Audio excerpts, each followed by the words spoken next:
Відновлення спортивно-освітнього простору. У Дніпрі облдержадміністрація взялася реконструювати басейн школи-інтернату номер 3.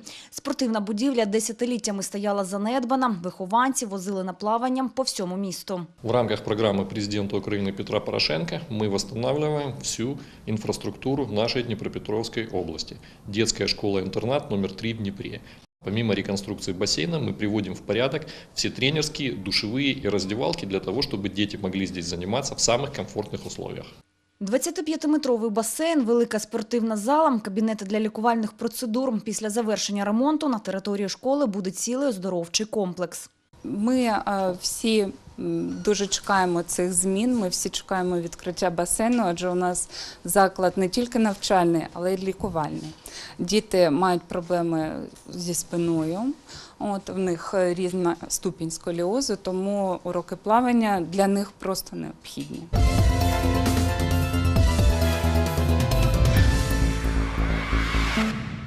Будівництво газопроводу, амбулаторії, оновлення об'єктів культури та спорту, нові спортмайданчики.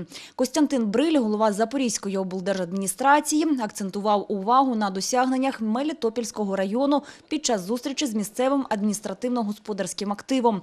Не менша увага дорожньому фонду. Щороку фінансування збільшується. Якщо взяти 2017 рік, то це було 3,5 мільйона. Якщо взяти 2018 рік, скільки було на Мелітопольський район? 23. 23 мільйони. Я зараз вам скажу цифру, яка буде на цей рік. 69 мільйонів. А у Якимівському районі за останні 3 роки завдяки потужній державній підтримці, за сприяння облдержадміністрації, за рахунок державних субвенцій та співфінансування з місцевими бюджетами вдалося реалізувати низку соціально важливих проєктів та завдань на суму майже 51 мільйон гривень.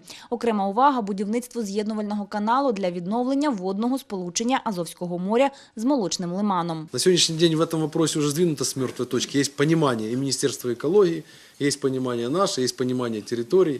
И на сегодняшний день, я, насколько понимаю, вот у меня был зам Бабанин недавно, так показывал мне видео, работы идут. И я понимаю, что с приходом времени Че у нас не будет опять каких-то катаклизмов.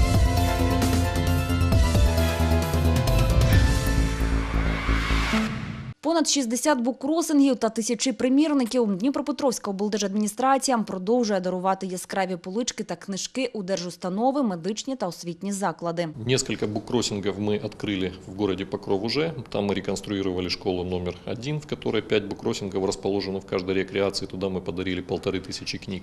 3 новых буккроссинга и 1000 книг в них мы подарили в еще 3 школы этого города.